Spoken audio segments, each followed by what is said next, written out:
Check, check. 1, 2, check 1, 2. Hey, what's up, everybody? Welcome back to today's video. Welcome to today's video. John here.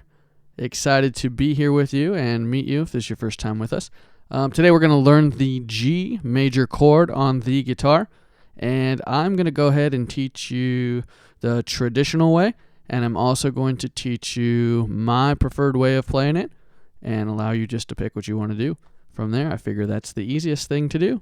So, yeah. Before we get started, I want to make sure that you have tuned your guitar up. If you have not, go ahead and hit pause on the video. Pull out your tuner and tune your guitar. If you do not have a tuner, then here's a video right here. Click on that, and that's me walking you through how to tune your guitar without a tuner. It is so important. Before we start playing the guitar, first thing we do when we pick it up is make sure that it is in tune. That will give us the best chance of it sounding great. If it is not in tune, no matter what you do, it is not going to sound the way you like it. So go ahead and tune up right now and push play again when you're done. Welcome back. Hopefully you're tuned. Today we're going to look at the G major chord. Here is the chord chart for the G major chord. And the first thing you will notice here, or you should notice here, is that we are going to play all 6 strings of guitar. So all the way from the low E up here, all the way down to the high E here.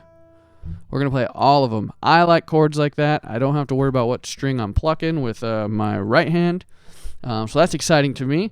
And we'll also notice that we're going to be using 3 fingers, our number 1 finger, or our index finger, our number 2 finger, or our middle finger, and our number 3 finger, or our ring finger. Yeah. Sometimes I get lost in my head. So those 3 fingers are what we're going to be using. And then we'll have our D string, our G string, and our B string are going to be open. So those are just going to ring out as we play. So let's go ahead and get started. First things first, let's get our first finger. And let's look at our chord chart where that appears. It appears on the 2nd fret. 1, 2. So it'll be just behind the 2nd fret. And it'll be on our 5th string from the bottom, or our A string. So we got 1, 2, 3, 4, 5. So right here, and that will sound just like this.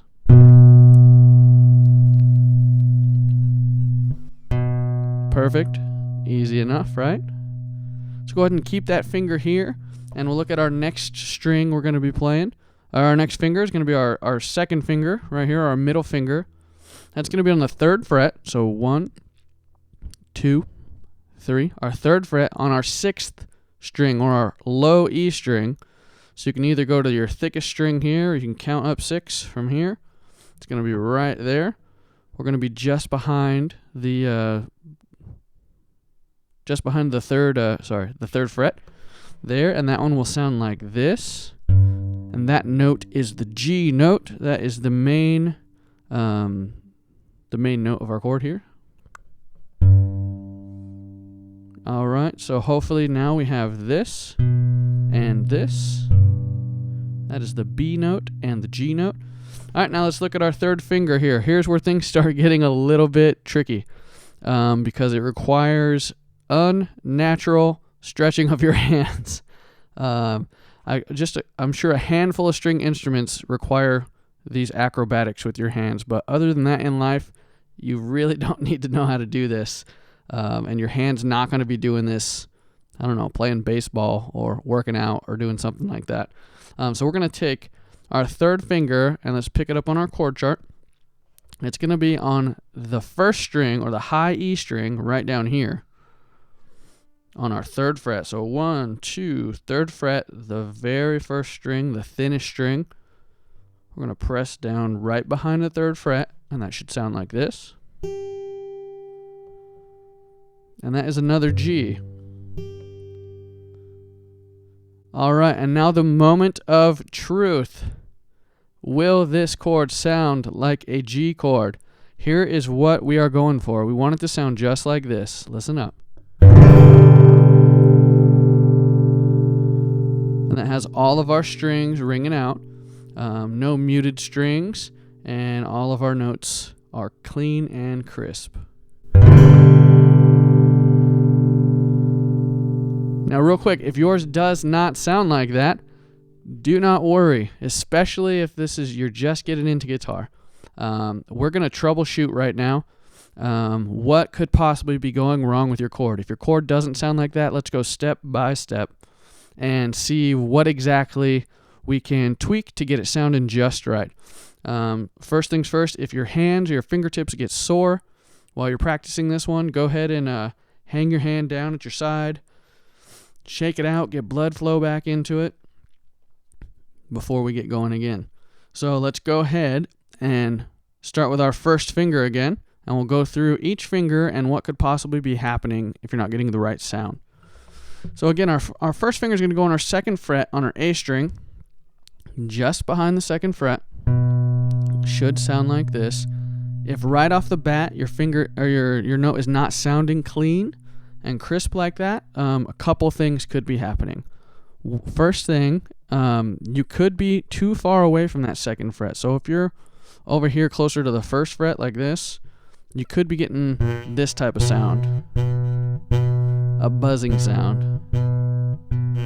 If you're getting that buzzing sound, go ahead and slide your finger all the way up next to that second fret there, and that should clean that up. Another sound you could be getting right now is a sound like this. Kind of a muted, muffled sound. And that is my least favorite sound, because that usually means I'm just not pressing down hard enough. And I know how bad this can hurt, but you can do it. If you want some encouragement, check out this video here later, 6 things to know before you start learning guitar, and I'll encourage you, and you can come back and do this. So if you need to press down a little harder, go ahead and put your thumb behind that finger, kind of parallel or perpendicular to the neck, and put it right on your fingertip and press down real hard. You really want to do the lightest press you can while still getting the correct sound. And in order to do that, we need to be right up next to this second fret there, like that. All right, so those are our couple things that could be going wrong with that string. All right, so let's move on to the second finger here, and let's put it up here on the 3rd fret on the 6th string, or the low E string, which should sound like this. So the same 2 things could be happening with this string. We could be too close to the 2nd fret, getting that buzz. In that case, we need to slide it forward. Or we could be getting this muted, muffled sound, which means we need to press harder. So make sure our finger's in the right position and press down as firmly as you can to get the correct noise like that. And another thing that could be going on with this finger is it could be touching the string below it. So we want to see if our A string will ring out too. So go ahead and pluck the E string and then pluck the A string and see if you get them both nice and clear. So one thing that could happen, if you're not playing on your fingertip right here, if you're playing more flat on the pad of your finger, you could get this sound on your A string. And that's because this finger is either touching or just barely grazing that. So to avoid that, we really need to be up on the fingertip. And what you can do, something you can do to help do that is if your elbow's out like this, see kind of a chicken wing, pull your elbow in close to your body, and then put a little roundness in your hand. So that means pushing your wrist a little bit out, kind of like this. And what that would enable it to do is you'll have a little bit of space back behind the finger there. So you shouldn't touch that A string. So those are the couple things that could be going on with that string. And let's go to our 3rd finger on the high E. Should sound like this. The same 2 initial issues could be happening. You could be too far close to the 2nd fret, getting that buzz, or you could be not pressing hard enough, getting that muffle. So make sure we get it all the way up against the 3rd fret, pressing firmly. What you might do if you're playing flat, again, kind of like this finger, is you could be touching the B string above it with your fingertip, which would mute that. So if you if you go to play your chord and it sounds like this, mostly ringing out, that finger could be touching that B string. So go ahead and get that finger right on the fingertip, round it out there. And then one final thing with this first finger, it has the potential to be disrupting how the D string sounds, the one right below it, this one, for the same purposes as those other two strings. If we're playing with our hand flat, go ahead and strum your chord when you have it, and then go ahead and play each note individually.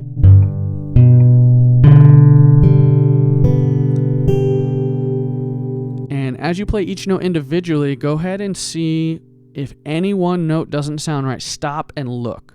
Look and see what might be happening and make those little adjustments, and you'll get it in no time. All right, guys, well, I told you I would teach you the traditional way to play the G chord, and I would teach you my favorite way to play the G chord. So that was the traditional way, and here is my favorite way to play the G chord. Here's the chord chart right here, and what you might notice is instead of 3 fingers, we are going to be using 4 fingers. We're still going to be playing all 6 strings, but we're going to be using 4 fingers. Excuse me. And I like this way to play it for multiple reasons, but my first and primary reason is I think it just sounds more beautiful. It is more full, and excuse me, and it sounds awesome. So if you don't know how to read these chord charts, I really want to encourage you, watch this video, learn how to read the chord chart. Then you can Google any chord, and you can literally teach yourself any chord. The principles translate to every chord. So let's start here. So we're going to take our first finger, and we're going to take it on the 2nd fret, 1, 2, and just like the traditional way, we're going to put it on the A string or the 5th string from the bottom, 1, 2, 3, 4, 5, right here. We're going to place that close to the fret, playing on our fingertip. Should sound like this. All right, and we're going to take our 2nd finger, just like the traditional way to play the chord, and we are going to go on the 3rd fret, 1, 2, 3, on the low E string, which is this one right here. Should sound like this. All right, and here's where the variation comes. So we're going to take our 3rd finger, and instead of putting it on our E string, we're actually going to put it up 1 string right here on our B string. And that should, on our 3rd fret, so 1, 2, 3, and our 2nd string from the bottom, 1, 2. That should that should sound like this. And then finally our pinky. We're going to put our pinky to work right now, and that's going to go on the 3rd fret, 1, 2, 3, on the very first string, just below your ring finger there on the E string. It should sound like this. And so what this chord sounds like now is this. To me, that sounds more full. And here is the traditional way to play it. And here is the way I like to play it. I think it sounds great. I think it sounds more full. And it also, for me, it helps me to transfer, or when I'm transferring to different chords, it helps me tremendously because I can use this finger here as an anchor finger. So say I'm going to play the G, and then I want to go play the D, my D, this finger just gets to stay there, and I love that. And those chords transitions, the more efficient we can be at them, the better we're going to play music when we're playing songs and everything. This is a chord, again, that's going to hurt a little bit. It's got some awkward stretching. Excuse me. But you guys totally got this. You can totally do this. It is a matter of perseverance. The guitar is an instrument of perseverance. I believe in you. Take a break when you get frustrated. Shake out your hand. Rest your hand muscles. Rest your fingertips. Come back to it when you're not frustrated and keep practicing. You got this. It is totally doable. If you don't think it's doable, I want to tell you right now, you are wrong. And I say that out of love. I love you and I believe in you. So guys, you got this. Keep practicing. Take some breaks and come back to it. And hey, we'll be playing songs in no time. All right. Have a great day, guys. Make sure you like and subscribe if you like what we're doing here. If you have any questions or comments or want to say hey, go ahead and say hey or ask your question, and I'll do my best to get back to you as soon as possible. All right. Well, have an awesome day, guys, and thanks for watching. See ya.